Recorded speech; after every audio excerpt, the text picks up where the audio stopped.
Paz do Senhor, meus amigos, meus irmãos do Facebook e do YouTube.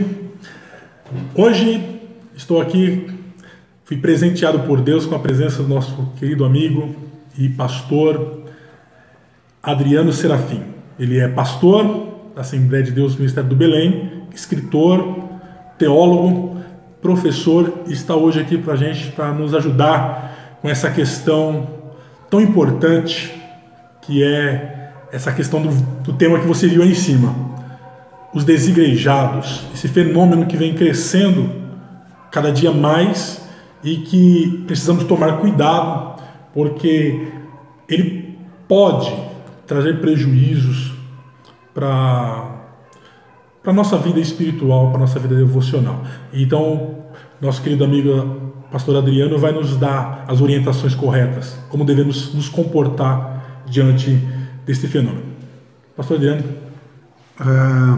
Pastor Jefferson, dizer que é um prazer estar aqui com o senhor. Amém.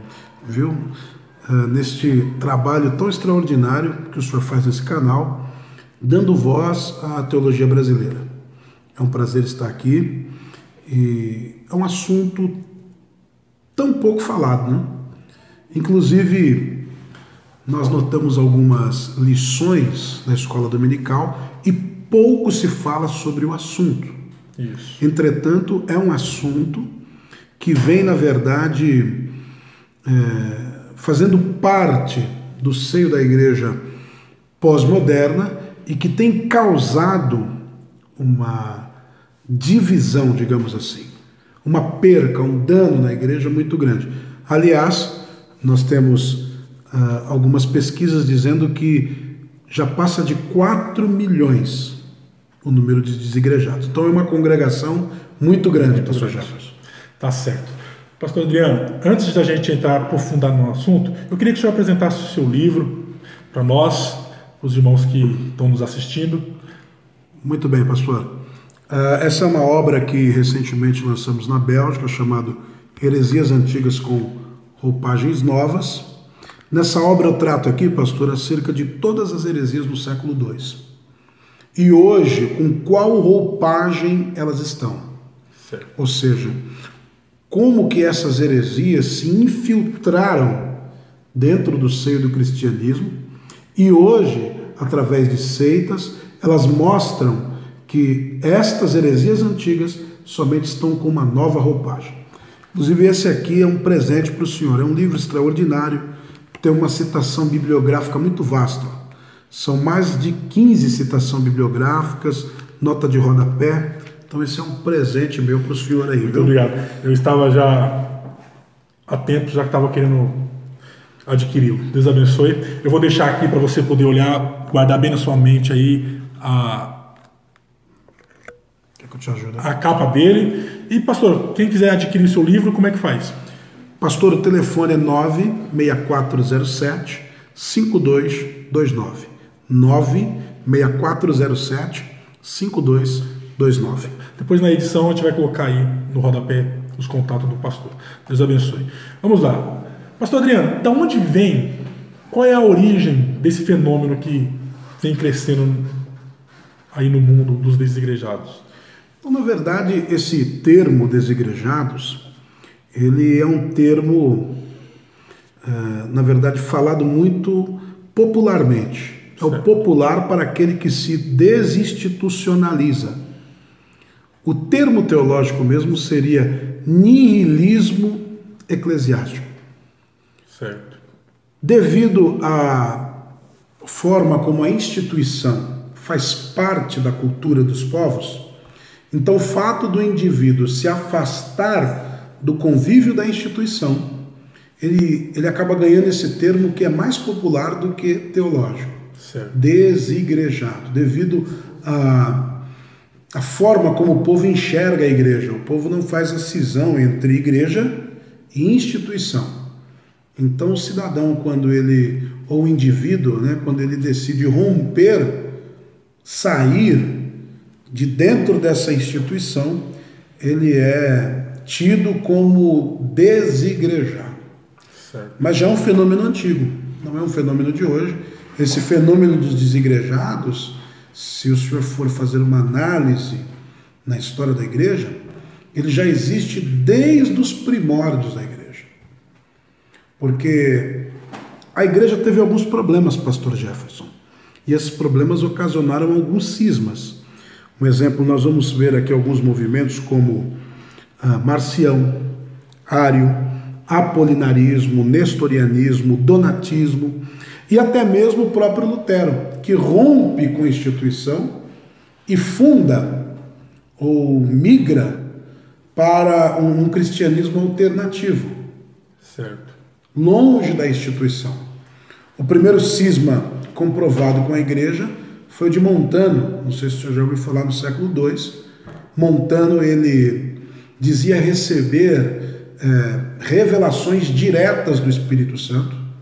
Ele alegava reformar a fé cristã, e dentro desse movimento de reforma da fé cristã, ele dizia que a igreja se perdeu e que agora ele era a nova igreja, anunciando a volta de Cristo e com profecias vindas diretas de Deus e com ensinamentos dele mesmo, rompendo com o credo apostólico, rompendo com os apóstolos.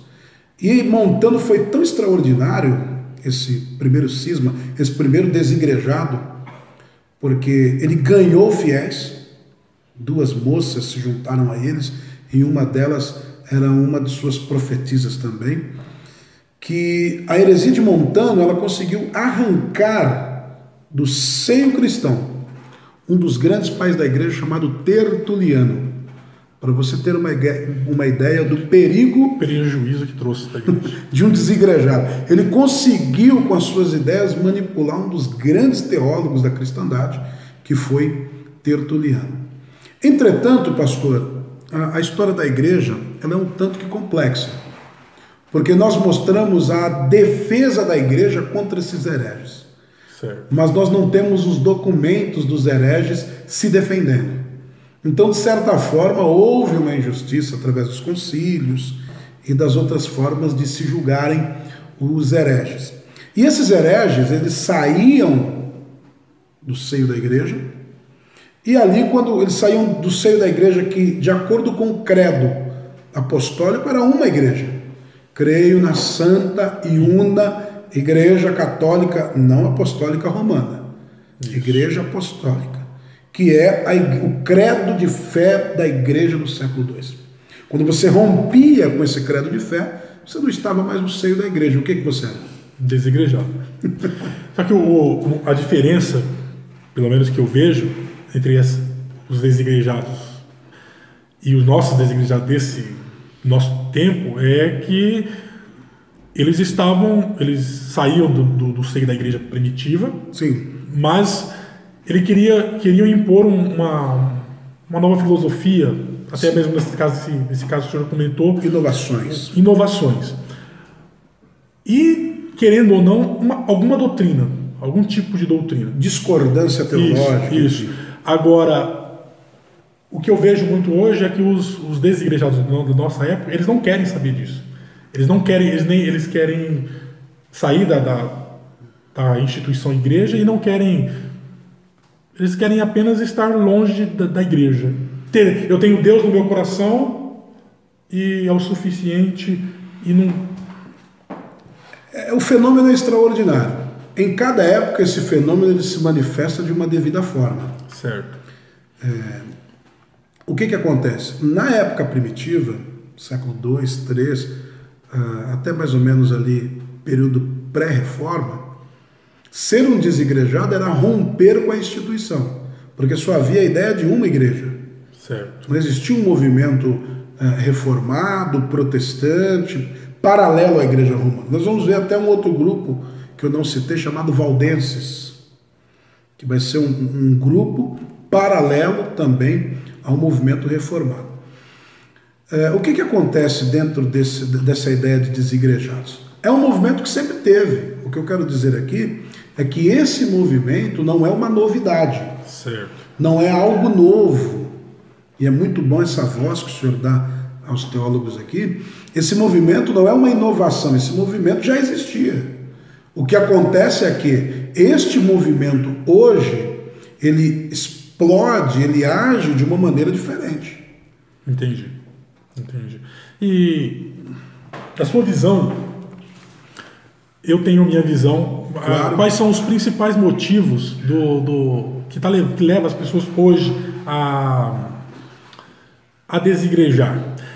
Pelo que o senhor está nos ensinando aqui, os desigrejados da igreja do primeiro século, século II, século III, eram mais discordância teológica. Eles saíam de uma filosofia teológica, de um ponto de vista teológico, e já colocavam outro. Sim. Né? Então, hoje, qual que é na sua visão? Tem um teólogo alemão chamado Paul Tillich, que ele explica melhor esse fenômeno. É chamado de heteronomismo. O que é o heteronomismo? O heteronomismo é um grupo de pessoas, um ajuntamento de pessoas, e nesse ajuntamento de pessoas vai haver tiranias, devido à hierarquização, enfim, os processos institucionais e corporativos ali vão gerar uma organização, vão gerar uma tirania. Esse tirano oprime os outros ou alguém de dentro desse círculo, fazendo com que esse alguém chegue no limite dessa tirania e saia desse círculo. Entretanto, ele sai desse círculo e começa um novo círculo em torno dele. Os papéis invertem. Ele agora passa a ser o tirano que oprime aos outros deste novo círculo, chamado de heteronomismo. Geralmente, a saída da igreja no período pós-moderno se dá por diversos fatores. Certo. Há um equilíbrio, porque nós não podemos também colocar ou inserir toda a culpa no desigrejado. Deixa eu só pegar meu... Fica à vontade. Vou precisar dele aqui agora. Fica à vontade. Então a culpa não é do desigrejado. Há uma série de fatores aí. Certo. Ok?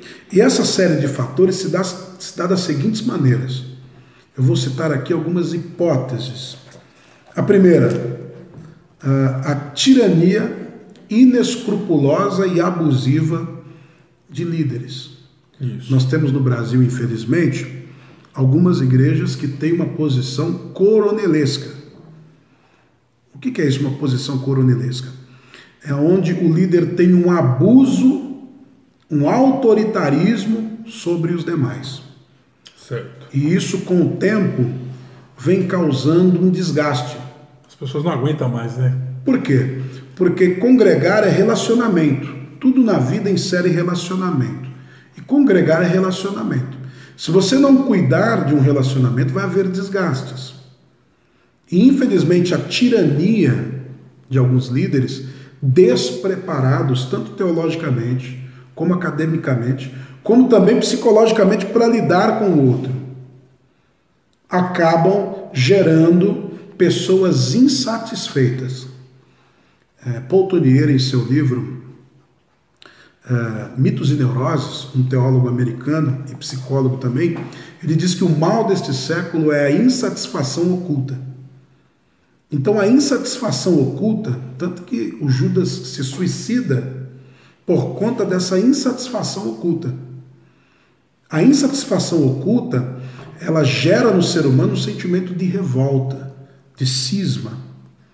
Devido a essa pressão coronelesca, mágoas, angústias e traumas que vão se passando nesse relacionamento líder e liderado, faz com que automaticamente gere um cisma e essa pessoa, devido à sua angústia, à sua mágoa, o seu trauma acumulado, rompa com a ideia institucional e se torne alguém que tem trauma de igreja.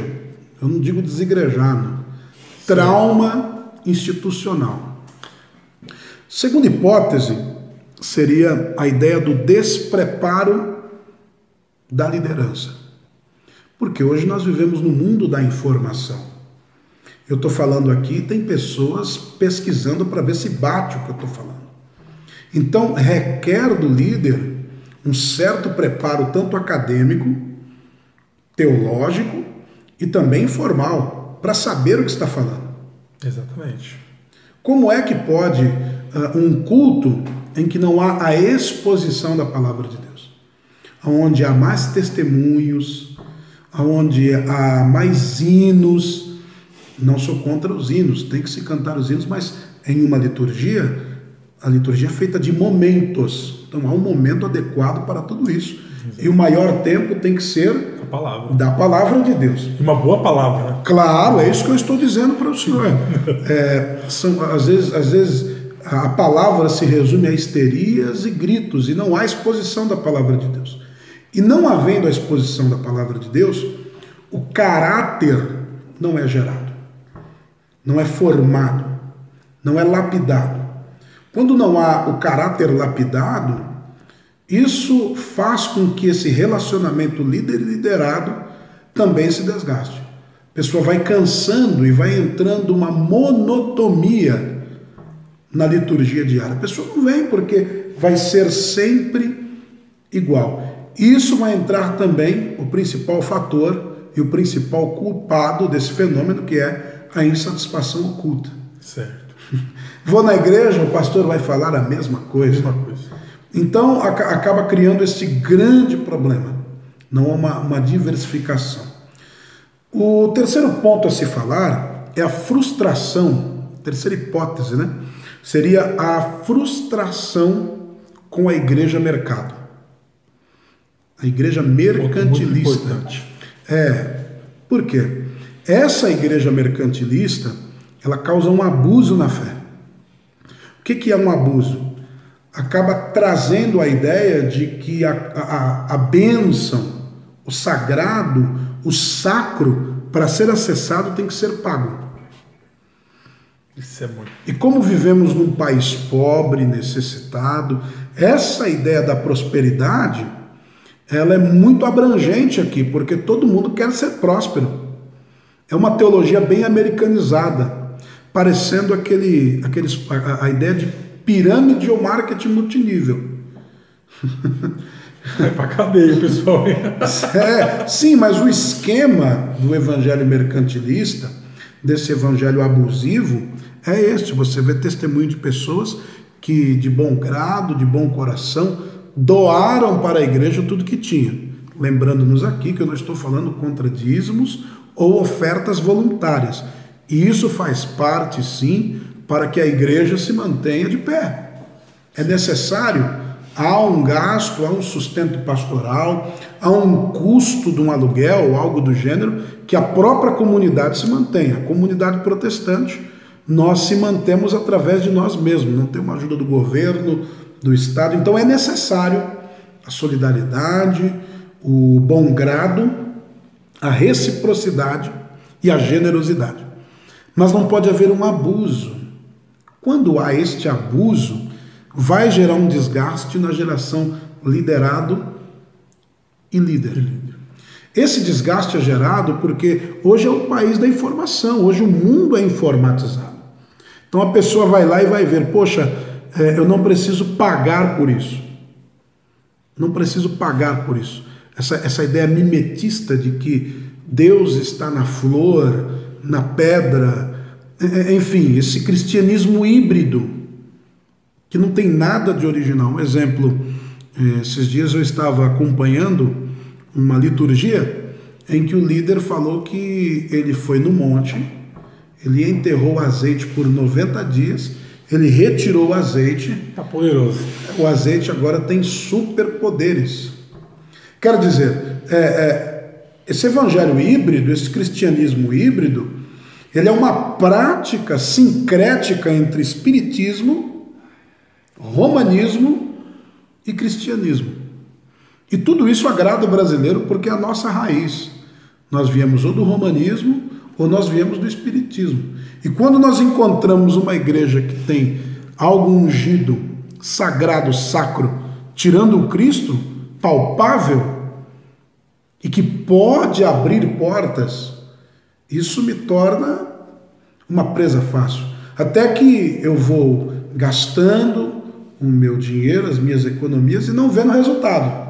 Exatamente. A frustração e, de novo, a insatisfação oculta vai gerar um cisma, um desgaste entre liderado e líder.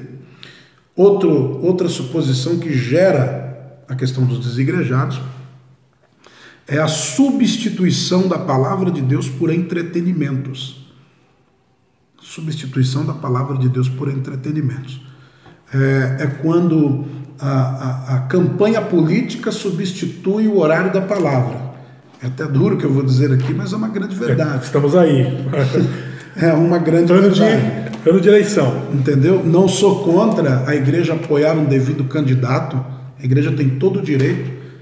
Entendeu? O que não pode é substituir a palavra de Deus por entretenimentos.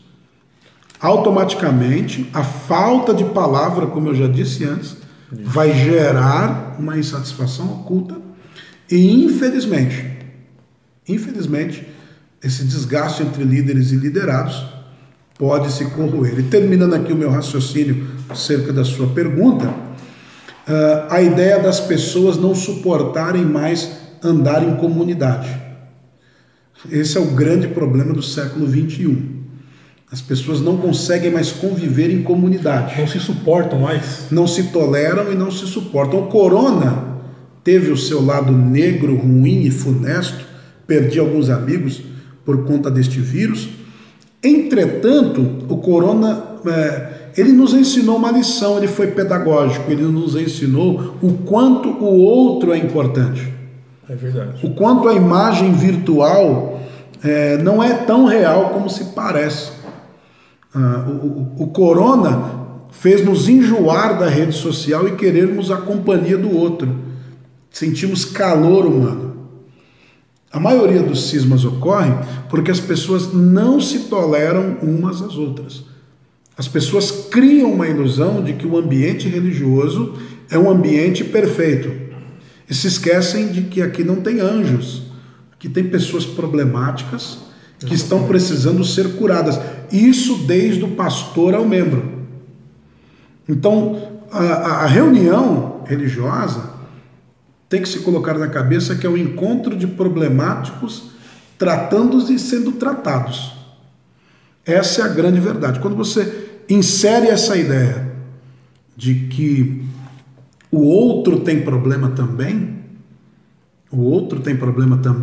eu passo a valorizar mais a ideia do culto em comunidade. Jean-Paul Sartre, um filósofo francês, apesar de ser existencialista, mas eu gosto muito dessa frase dele, ele diz que o inferno sempre são os outros. Nunca sou eu, o inferno são os outros. Quando eu passo a enxergar que o inferno são os outros e não eu, automaticamente eu me sobreponho numa posição ou de vítima ou de tirano. Isso. Eu saio dessa comunidade ou como uma vítima, me maltrataram, me expulsaram, não me compreenderam, ou eu saio como um tirano, maltratando, brigando, se opondo e a própria comunidade me arrancando.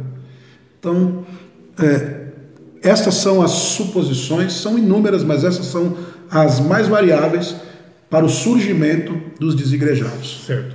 Vamos falar um pouquinho agora, daqui a pouco a gente vai falar sobre o benefício de estar em igreja, em comunidade. Sim, claro. Mas eu quero falar um pouquinho que eu tenho conversado, até mesmo pela internet, com alguns desigrejados e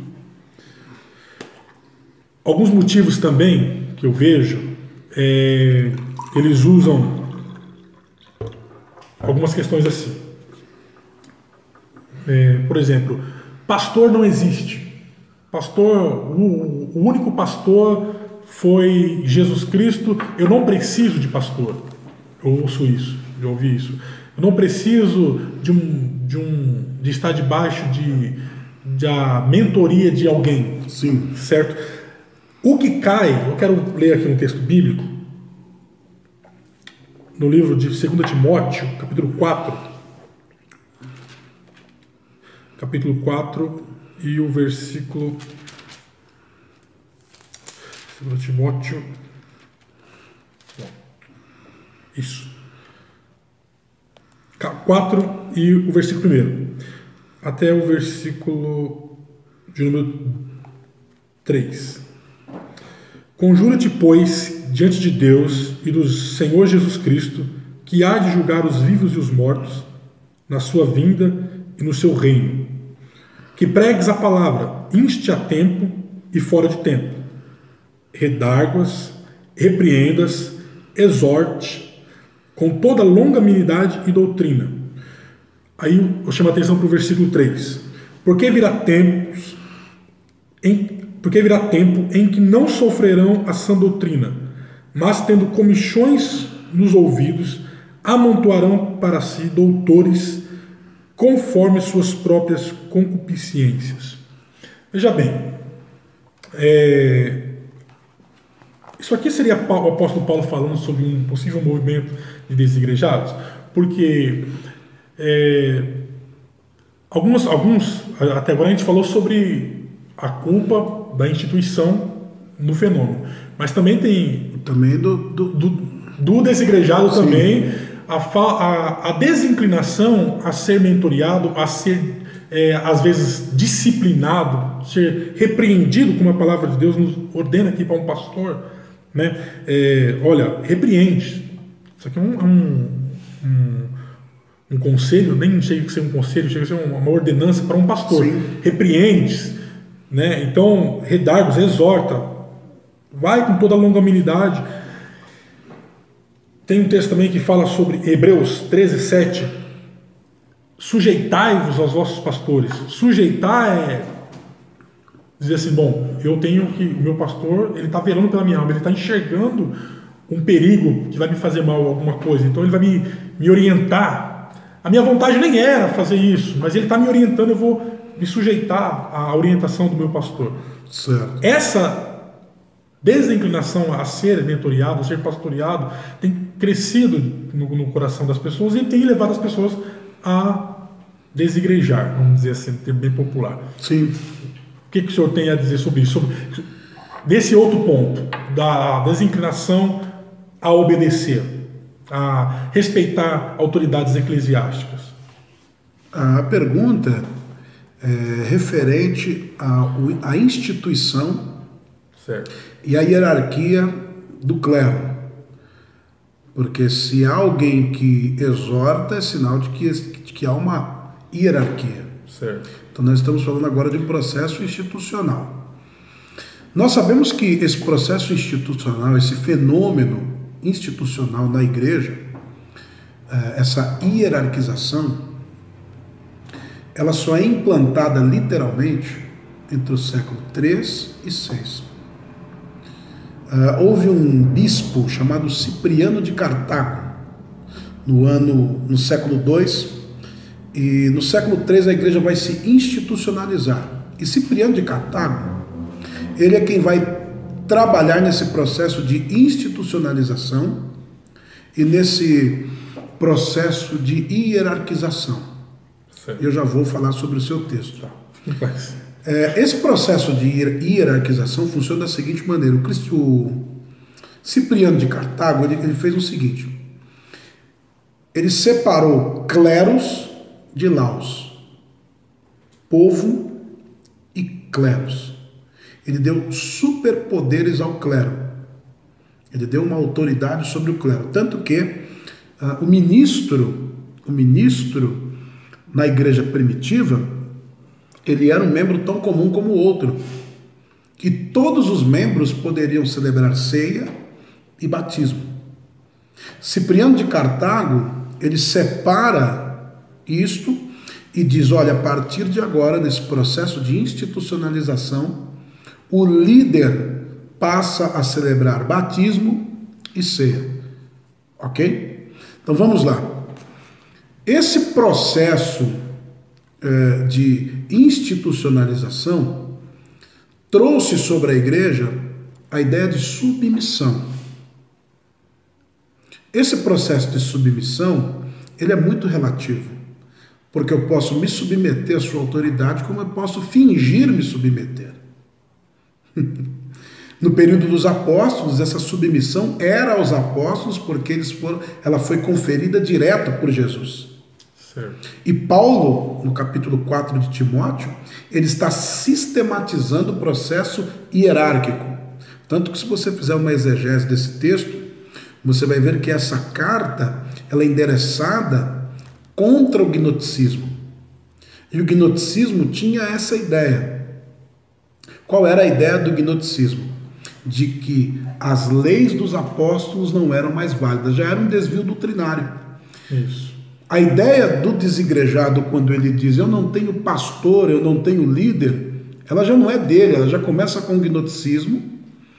E Cipriano de Cartago, quando separa, foi ruim? Foi. Quando ele separa o clero do laos, cleros do povo, ele está dizendo, para você realizar tal ato, tem que haver um preparo. O grande problema é o seguinte, eu quero que você se submeta a mim ou a Bíblia. Aí que está o problema. Porque há um abuso de autoridade em alguns líderes. E esse é o grande problema. Se eu não for com a tua cara, acabou. Tem todo um processo dentro. Tem uma política chamada política institucional. A igreja primitiva, ela foi passando por processos. Ela foi passando por processos. No século III é um outro processo que começa o processo institucional e depois vem a organização desse processo institucional. Nessa organização foi dado todo o poder ao clero. Ir contra a igreja é ir contra Deus. Tanto que as pessoas morriam, né? Esse era um grande problema. A igreja matava muita gente. A ideia foi boa, entretanto a concretização da ideia trouxe uma opressão, porque não importa se o pastor fala verdade ou mentira, ele fala em nome de Deus. A boca do líder se torna a boca de Deus. Isso é bom? É muito relativo, porque ele pode usurpar do direito de ser boca de Deus e querer que os seus caprichos, querer que as suas vontades sejam feitas em nome de Deus. Então acaba sendo um problema muito sério, porque a exortação, eu termino essa dissertação desse ponto aqui, a exortação que Paulo fala aí é trazer o indivíduo de volta para a doutrina. A exortação que Paulo fala aí é o seguinte, olha, convence ele, se ele de fato larga as crenças gnósticas e volta para o ensino apostólico. É uma carta apostólica, é uma carta pastoral, é uma encíclica pastoral. Entretanto, nós vamos observar que o grande problema que gera esse fenômeno dos desigrejados foi no primeiro ponto que eu citei. Essa exortação ser levada como uma forma abusiva. Não é o que eu digo, mas o que eu quero. Perdão, não é o que a Bíblia diz, é o que eu quero. O senhor concorda que também isso respinga até mesmo quando você não consegue distinguir. A gente tem um problema disso. Claro.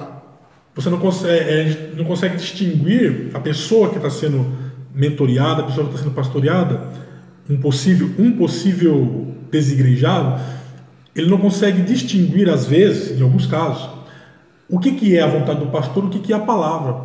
Às vezes o pastor está expondo a palavra, Claro. Não, isso aqui é um capricho do pastor, mas não é um capricho do pastor, é a palavra, é a doutrina. Ou às vezes não, ou às vezes pode até ser um capricho do pastor, mas muitas vezes não. Eu mesmo já passei, já ensinando, o senhor é um ensinador, já deve ter sido questionado de algumas doutrinas acerca disso. Você tem certeza do que você está ensinando, com todo o temor que deve ocorrer na vida de um ensinador, de um pastor que mentoria alguém.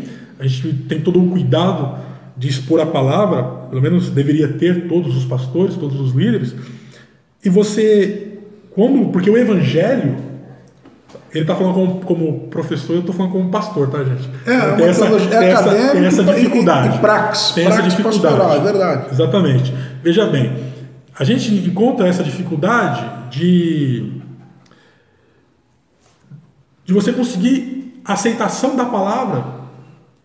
Você está pregando, você está ensinando a palavra, não, isso não serve para mim, eu não quero me submeter a isso. Não quero me submeter, isso é um abuso. Porque o evangelho, isso que eu queria dizer agora, eu perdi o raciocínio, o evangelho de Cristo é um evangelho confrontante. É um evangelho que confronta a nossa natureza. Sim. Então, o pastor, quando vai, por mais que nós somos salvos pela graça, né, tem todo a doutrina cristã, tá? Eu não estou falando de usos e costumes, não. O evangelho é confrontante. Você precisa perdoar o seu irmão. Nós falamos aqui agora que o senhor mesmo explicou que um dos pontos que leva aos desigrejados é a falta de tolerância. E a Bíblia nos ensina que devemos suportar os irmãos. Claro. E quando você chega para um membro da igreja e diz assim: irmão, perdoa o seu irmão, conversa com ele, tenta conversar, se acertar. Não vou para a igreja mais, pastor. Não fui com a carga da irmã, não falou comigo, e eles não se aceitam. E se você fala, não, isso não está certo, isso não está. A falta de inclinação ao perdão é um grande mal da igreja. Se o pastor fala sobre isso, está querendo ser autoritário, eu já ouvi isso. E aí a pessoa está desinclinada à palavra, não é a autoridade do pastor, não é ao capricho do pastor. Porque o evangelho é confrontante. Nossa natureza pecaminosa sempre vai nos querer levar para coisas erradas. O trabalho da igreja é através dos louvores, através da palavra, nos trazer de volta para Cristo. Isso é um trabalho que tem que haver uma certa disposição, né? Disposição. Por isso que Paulo usa na carta o escritor aos Hebreus, o escritor aos Hebreus, ele usa: sujeitai-vos aos vossos pastores. Ele vela pela sua alma. O que é velar? Ele está olhando pela sua alma. E ele está vendo o perigo. Está vendo o perigo, ele está olhando. Então, se submeta a ele, ele sabe o que é bom para você. Infelizmente, essa confiança que deveríamos ter nos líderes se perdeu devido aos abusos, está se perdendo devido aos abusos que é cometido. E eu sofro com isso. E muitos pastores que estão nos assistindo devem sofrer com isso também. Um outro ponto a ser notado nessa dissertação que nós estamos falando aqui sobre o assunto, e que é importante reiterar isso, é o choque que está havendo dentro da instituição. A figura do pastor hoje é mais como um administrador de empresas, um gestor de empresas, do que, na verdade, a ideia pastoral. A ideia pastoral, ela é menos pregação e mais ação. Santo Agostinho disse uma frase interessante: prega o evangelho, quando possível, use as palavras. Use as palavras. Me faz lembrar uma história que é contada, se não me falha a memória, por um historiador. Eu vou lembrar o nome dele aqui agora. Inclusive a CPAD publicou os livros dele, mas agora a minha mente está um pouco desatualizada e não faz parte do arcabouço aqui. Muito bem. Ele diz o seguinte, que João já estava velho, muito velho, já para cima dos seus 80 anos, e ele estava discursando na igreja de Éfeso, e o povo aguardava João. E todas as vezes que João vinha para o discurso era curto e rápido. Qual era o discurso? Amai-vos uns aos outros. Aí um dia um jovem se levantou e disse assim: eu estou cansado de ouvir isso, o senhor teve tanta experiência com Jesus e não fala nada, não conta para nós algo da experiência que o senhor teve com Jesus. E ele diz: quando você aprender a amar o outro, nós vamos para a próxima fase. Meu Deus do céu! Então é um pouco complexo. Essa questão pastoral, ela deveria de ser um pouco mais ao próximo. Isso não estou generalizando todos os pastores, digo alguns líderes. Eu acho que teria que haver uma função pastoral mais ativa ao outro. O evangelho ser no outro. Essa é a grande questão. Por quê? Porque você fala de amor praticando amor. Por exemplo, eu conheço líderes que são do mesmo estado, que para você pregar nesse estado, você não pode falar que pregou na igreja do outro, porque são inimigos mortais. Como que pode, então, né? como que eu vou falar de amor dentro de um ambiente desse? Então, é um amor fingido. Acaba se passando a questão da hipocrisia. Então, cabe ao líder manter a sua postura íntegra e não deixar-se cair na hipocrisia, perder a descredibilidade. E isto também desgasta a relação entre líderes e liderados. Certo. Não sei se eu vou entrar no assunto que nós temos... Temos quanto tempo? Desculpa. 25 minutos ainda temos? 15 minutos ainda temos. Tá, eu vou tocar num ponto aqui que o senhor citou na sua outra live, que eu achei muito importante. Geralmente, os desigrejados, eles são contra... O senhor falou de um tripé. De um tripé. Eles são contra dízimos, o senhor não falou, contra autoridades eclesiásticas, o senhor já falamos sobre isso, sim, e desvaloriza os sacramentos, as coisas sagradas, batismo e santa ceia. Então esses são um tripé que caracteriza essas três coisas. São bíblicas e são legítimas? Vamos lá. Vamos começar aí pela questão do dízimo. Vai entrar na questão do abuso. Isso. Quando há o abuso, o dízimo passa a ser questionado como uma prática veterotestamentária, e aí começa toda aquela falta de interpretação, onde vai gerar insatisfação oculta. O segundo ponto aí são os sacramentos. Mas vamos deixar um pouquinho claro. É bíblico o dízimo? Bíblico, com certeza bíblico. Tá. Mas eu não dou dízimo por causa da Bíblia. Isso é uma questão minha. Certo. Só reiterando aqui, o historiador é o... Já acabei de pegar ele aqui. Minha cabeça está um pouco fraca. Como é um assunto... Eusébio de Cesareia. Tá? Eusébio de Cesareia é quem conta essa história de João. Vamos lá. E no livro 12 Homens e uma Missão também, um livro fantástico da editora Agnus para você. Vamos lá. Como negar o dízimo? Eu dou dízimo não pela Bíblia, eu dou dízimo porque eu tenho 10 dedos nas mãos. Todos os dias eu olho para minha mão e do meu trabalho tem que sair 10. É uma lembrança, é uma lei natural. Agora a Escritura mostra-nos o dízimo em Abraão. Apesar de que, se você for fazer uma analogia crítica sobre Gênesis 3, você vai ver que aquele Melquisedeque era um personagem cananeu e que ali havia todo um processo por detrás, mas enfim, Abraão foi generoso. Isso. E deu dízimo a ele. E não existia lei, então o dízimo faz parte da graça. É um conceito, né? É um conceito. Mas vamos lá.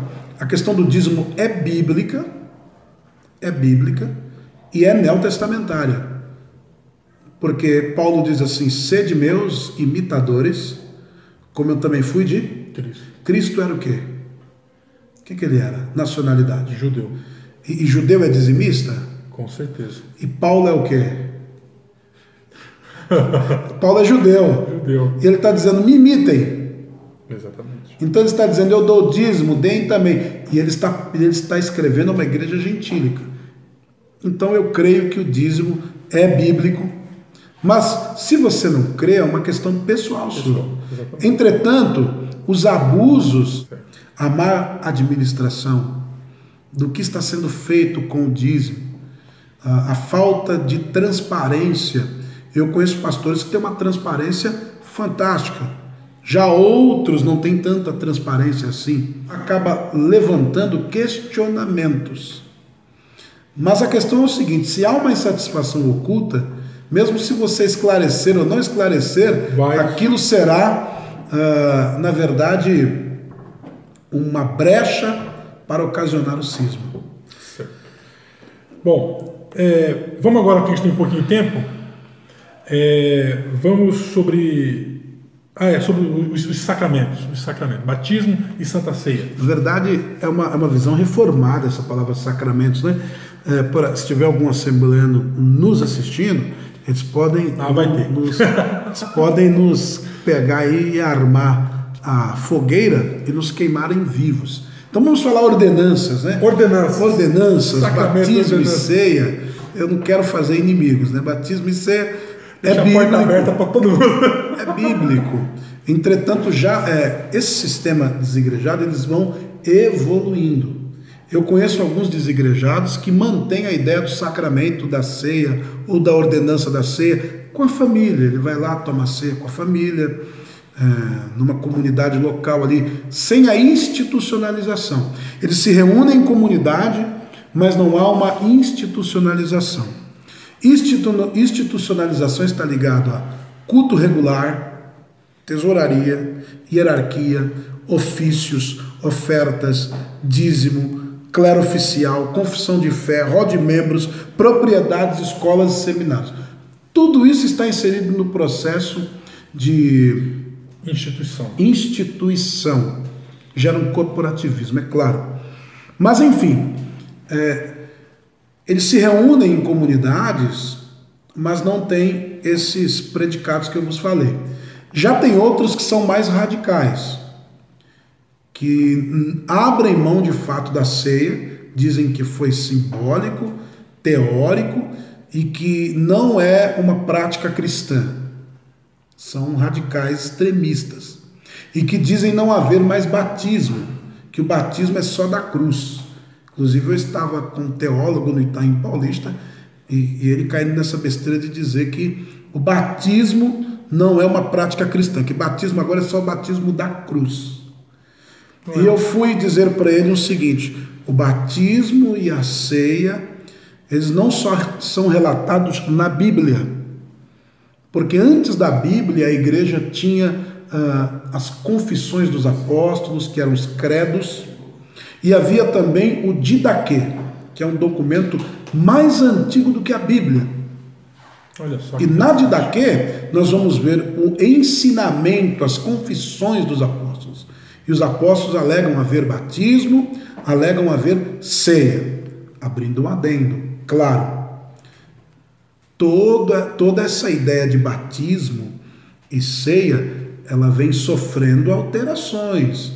A ceia da igreja do século II, se algum cristão do século II viesse na nossa ceia hoje, ele iria estranhar muito. Primeiro, que não tem vinho. Ele ia passar fome. Segundo, que é um pedaço de pão. E terceiro, que há uma liturgia. Não havia liturgia, era uma festa. Era um banquete comemorativo e, através dos anos, vai se havendo inovações. Um exemplo, se um cristão do século IV e V viesse no nosso batismo, ele iria estranhar. Porque o tanque batismal era em forma de um útero, isso era a lei da igreja. Hipólito, um dos pais da igreja, chega a citar isso. Justo Gonzalez, em um de seus livros, cita isso, História da Igreja Cristã. Ele cita isso, que o tanque batismal era como um útero representando o novo nascimento. Ele iria estranhar. Que coisa, né? Ele iria estranhar, mas é bíblico e é também dentro da tradição da igreja, o sacramento e a ceia. Mas é bom nós vermos como esse fenômeno dos desigrejados, nós temos que olhar com um olhar mais crítico e vermos como se discernem, como se divergem os desigrejados. Certo. Nós temos pouco tempo, mas ainda é o suficiente. Eu queria que o senhor falasse um pouco a respeito dos benefícios de estar em igreja, né? Quando a pessoa de estar em igreja, de estar em comunidade. Sim. O que o indivíduo que deixa de estar congregando numa igreja, do que ele está abrindo mão, né? O perigo que ele corre, ele se expõe um pouco, né? Como um soldado. Ainda que seja possível um soldado entrar num campo de batalha sozinho, quando você está com um batalhão é muito mais fácil. Um cuida do outro, né? Eu tenho essa visão, claro. Eu acho isso muito mais importante. Queria que o senhor falasse um pouco sobre isso, para nós poder estarmos encerrando o assunto. Eu gostaria de iniciar essa dissertação sobre essa temática com uma frase de São Bernardo de Claverall. Gosto muito, para quem gosta de ler sobre as cruzadas, foi um monge francês, o cérebro da igreja medieval, São Bernardo de Claverall. Ele diz: se temos a Deus por pai, é necessário termos a igreja por mãe. Então a importância da igreja, quando diz igreja, não é só a instituição, é a comunidade. É a comunidade. Uma das grandes alegações dos desigrejados é: Jesus não construiu templos. A igreja primitiva não construiu templos. Por dois motivos. Primeiro, porque eram pobres. E segundo, por quê? Porque a ideia judaica era centralizada no Templo de Jerusalém. Logo após vai acontecer um fenômeno chamado ocidentalismo, que é quando começa o movimento de missão. Posteriormente vem Paulo sistematizando, hierarquizando, trazendo todo o processo institucional, trazendo todo o bojo teológico para a igreja, enfim. Daí sim começa a ideia de templo. Mas templo não era uma coisa faraônica como nós imaginamos hoje. O primeiro templo a ser construído, pastor, nós temos uma informação aqui através de um livro, e até o nosso ouvinte, até o nosso telespectador, ouvinte, estou pensando que eu estou na rádio, acostumado com rádio, né? Isso foi uma inovação fortíssima. O nosso telespectador é Cristianismo Pagão, de um autor chamado Frank Viola. Esse livro é muito bom para você que quer saber o pensamento de um desigrejado. Cristianismo Pagão. É um livro barato, vai custar em torno de R$19. Ele cita que um dos descobrimentos arqueológicos mais recentes foi de uma igreja chamada Dunas Európeas, na moderna Síria. Essa igreja ela é do século II, do ano 232 depois de Cristo.